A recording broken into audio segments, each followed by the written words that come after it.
পহেলগাঁও জঙ্গি হামলার পর থেকে ক্ষোভে ফুঁসছে দেশ। যে কোনো সময় বদলা নিতে একেবারে প্রস্তুত ভারত। আর এরই মধ্যে বেশ কিছু চাঞ্চল্যকর তথ্য সামনে এসেছে, সেই সব খবর জানাবো। মিমি রয়েছে আপনার সঙ্গে। আন্তর্জাতিক মহলে নিষিদ্ধ সংগঠন জৈশ-ই মোহাম্মদ, এই জৈশ-ই মোহাম্মদের একাধিক ব্যাংক অ্যাকাউন্ট বাজেয়াপ্ত হয়েছে। বিশ্ব জুড়ে নাম বদলে ফেলেছে জৈশ-ই মোহাম্মদ এবং নাম বদলে দাতব্য প্রতিষ্ঠান তৈরি জৈশ-ই মোহাম্মদের। কিভাবে এরা কাজ করে আরো ডিটেইলে জানবো। অতনু আমার সহকর্মী রয়েছে আমার সঙ্গে এই মুহূর্তে।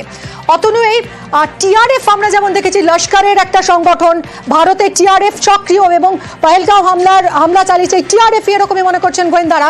ঠিক সেই রকমই কি জৈশ-ই মোহাম্মদ, তারা যেহেতু এখন গোটা বিশ্ব জুড়ে একেবারে বাজেয়াপ্ত করা হয়েছে, মানে তারা একেবারেই নিষিদ্ধ সংগঠন হিসেবে পরিচিত, তাই কি তারা নাম বদলে এবার অন্যান্য ভাবে কাজ চালাচ্ছে? কিভাবে কাজ করছে তারা?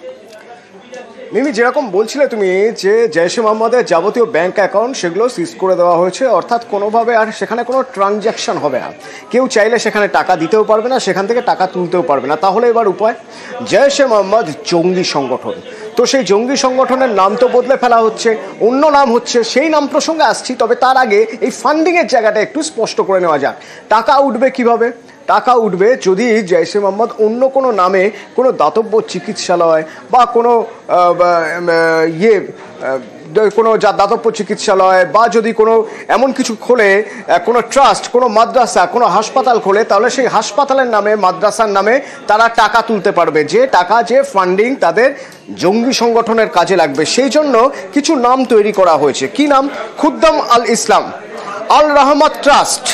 এখানে সব মাদ্রাসা, হাসপাতাল, এরা সবাই এই মাদ্রাসা, হাসপাতাল তৈরি করে। তারপরে সেই টাকায় ফান্ডিং হয় কাদের?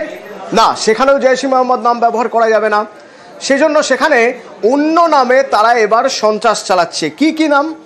কাশ্মীর ফ্রিডম পার্টি, একটা নতুন দল তৈরি করা হয়েছে। আদতে এটা জৈশেরই দল, জৈশের যারা যারা অপারেটিভ রয়েছে তারাই এখানে অপারেট করে।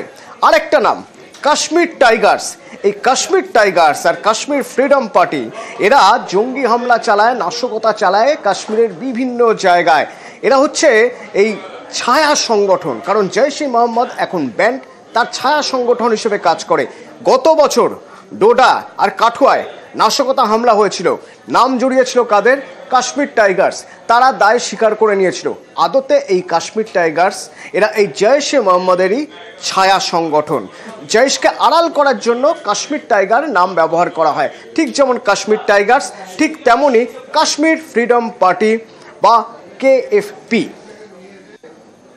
এবং একই সঙ্গে আরো একটা বিষয় অতনু, এই যে মাদ্রাসাগুলো চালায় জৈশ, সেই সব মাদ্রাসায় প্রকৃতপক্ষে মগজ ধোলাইয়ের কাজ হয়, সেটা ঠিক কিভাবে? এই মাদ্রাসাগুলোয় কি হয়?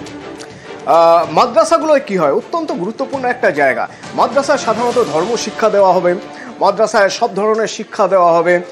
সেই শিক্ষা একটা জাতির, একটা জনজাতির তাদের উত্থানের কাজে লাগবে, তাদের উন্নতি হবে। আদতে জৈশ তাদের ছায়া সংগঠনের নামে যে দাতব্য চিকিৎসালয়, যে মাদ্রাসাগুলো তৈরি করে, সেই মাদ্রাসাগুলো বাইরে থেকে দেখতে কিন্তু হুবহু মাদ্রাসার মতো চমৎকার দেখতে। বাইরে থেকে দেখলে পরিষ্কার বোঝা যাবে যে মাদ্রাসা, একদম যেরকম মাদ্রাসা হয় সেরকম মাদ্রাসা, বাইরে থেকে বোঝার উপায় নেই। এবার যদি আমরা ভিতরের ছবি দেখি, মাদ্রাসার ভিতরের প্ল্যান, এটা একটা এমন জায়গা যে জায়গা কোথায় তা এখনো পর্যন্ত ক্লাসিফাই করা হয়নি। এমন একটা মাদ্রাসা, সুন্দর একটা মাদ্রাসা, তার প্ল্যান, তার ম্যাপ। সেই ম্যাপের প্রথমে ঢুকলেই এখান থেকে ঢুকছেন, ঢুকে এখানে টিচার্স রুম, টিচিং রুম, এখানে টিচাররা পড়ায়। এখানে কি? হল, এখানে অ্যাসেম্বল হয়, এখানে সবাই অ্যাসেম্বল হয়, খুব ভালো কথা। তারপরে এটা কি? মস্ক হল। এই মস্ক হলে কি হয় না, এখানেও প্রেয়ার হয়, এখানে নামাজ পড়া হয়। তার এপাশে দুটো বেডরুম, একটা অফিস। এই বেডরুমগুলোয় কারা থাকে? ছাত্ররা, যাদেরকে পড়ানো হয় তারা থাকে, শিক্ষকরা থাকে এখানে, ভালো কথা। তার পিছনে এটা কি? অ্যাবলুশন পোর্শন। এই অ্যাবলুশন পোর্শন কি? যেখানে উজু করা হয়, সে উজু করার জায়গা। এবার এখানে কিছু খাপ রয়েছে, কিছু জায়গা রয়েছে যেখানে এই মাদ্রাসায় যারা আসে তাদের মধ্যে বাছাই করা লোকদের নিয়ে গিয়ে মগজ ধোলাই করা হয়, তাদের ব্রেন ওয়াশ করা হয়, তাদের বোঝানো হয় কিভাবে লড়াই করা যেতে পারে, কিভাবে লড়াইয়ের জন্য নিজেকে তৈরি করবেন, কেন লড়াই করবেন, কারণ কি, নিজের কোন সুবিধার জন্য লড়াই করতে হবে, নিজের কাদের জন্য লড়াই করতে হবে, সেই লড়াইয়ের ফলে কি পাওয়া যাবে, এই যে মগজ ধোলাইয়ের কাজ হয় এই অ্যাবলিউশন পোর্শনের এইখানটা, এই জায়গাটা সবচেয়ে গুরুত্বপূর্ণ। কিন্তু এটা কোথায় রয়েছে? মাদ্রাসার একদম পিছন দিকে। চট করে বাইরে থেকে দেখলে, মাদ্রাসায় কেউ ঢুকলে এখানে টিচাররা রয়েছেন, টিচিং হচ্ছে, এখানে হল রয়েছে, এখানে নামাজ পড়ার জায়গা রয়েছে, অফিস রয়েছে, তার ভিতর দিয়ে এসে এই জায়গাটা সবচেয়ে গুরুত্বপূর্ণ, যেখানে মগজ ধোলাই হয়। একদমই অতনু, অর্থাৎ এই নয়া প্রজন্মকেও ছাড়ছে না জয়েশ, এতটাই ভয়ঙ্কর এরা, সন্ত্রাসের বিষাক্ত বাতাস এরা ঢুকিয়ে দিচ্ছে এই নতুন প্রজন্মের মধ্যে, আর এই মাদ্রাসাতেই চলছে সেই মগজ ধোলাই প্রকল্প।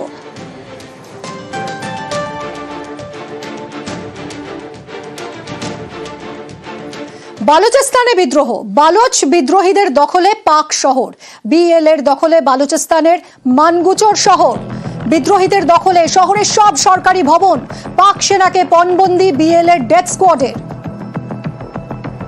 ঘরে বাইরে চাপে পাক সরকার। এরই মধ্যে বালুচিস্তানে বিদ্রোহ, বালোচ বিদ্রোহীদের দখলে পাক শহর, বিএল এর দখলে বালুচিস্তানের মানগুচর শহর, বিদ্রোহীদের দখলে শহরের সব সরকারি ভবন, পাক সেনাকে পণবন্দি বিএল এর ডেথ স্কোয়াডের।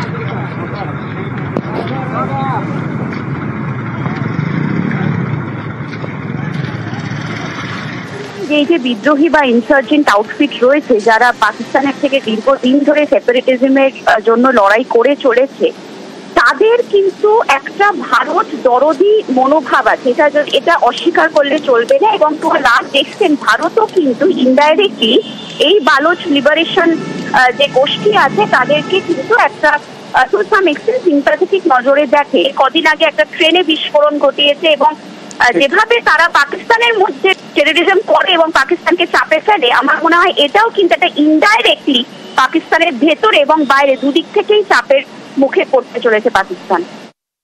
নিউজ ফ্ল্যাশ নিবেদন করছে সফেদ ডিটারজেন্ট পাউডার। সফেদ 500 গ্রাম মাত্র 35 টাকায়। কোন টিএমটি? দেখিয়ে দে না কিছু একটা। শুধু মাইথন স্টিল দেবে, ঠিক তো? স্ট্রং মানে মাইথন স্টিল।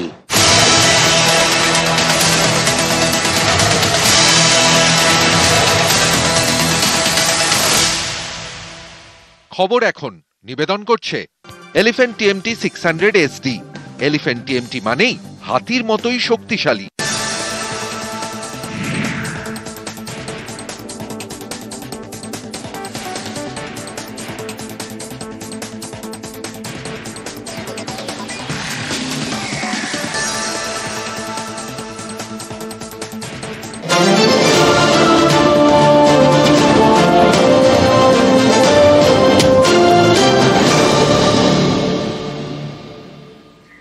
গৃহযুদ্ধ লেগেছে কোথায়? পাকিস্তানে।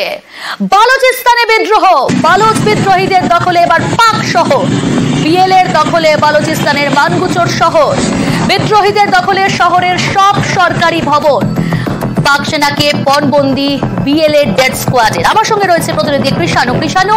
জাফর এক্সপ্রেস হামলার এখনো 2 মাস কাটেনি, তার মধ্যে এবার গৃহযুদ্ধে জর্জরিত পাকিস্তান।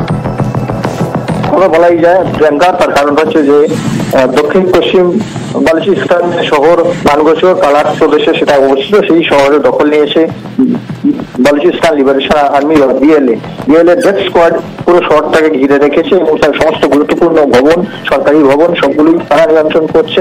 এমনকি যাতায়াতের পথ সেটা রয়েছে, প্রধান শহর ঢোকার এবং বেরোনোর পথ, সেই পথ বিদ্রোহীদের দখলে। এবং পাক সেনা কার্যত অসহায়ের মতো আত্মসমর্পণ করেছে যারা ছিলেন সেখানটায়। পাক সেনা দ্বিতীয়বার শহরে ঢোকার চেষ্টা করলে একতরফা মানে দুপক্ষের সংঘর্ষ হয়, যে সংঘর্ষে পিছু হতে বাধ্য হয়। এমনটাই খবর হয় যে পাক সেনা কিছুটা পিছু হতে সহজ হয়, শহরটা কার্যত পুরোটাই বালুচিস্তান লিবারেশন আর্মির দখলে।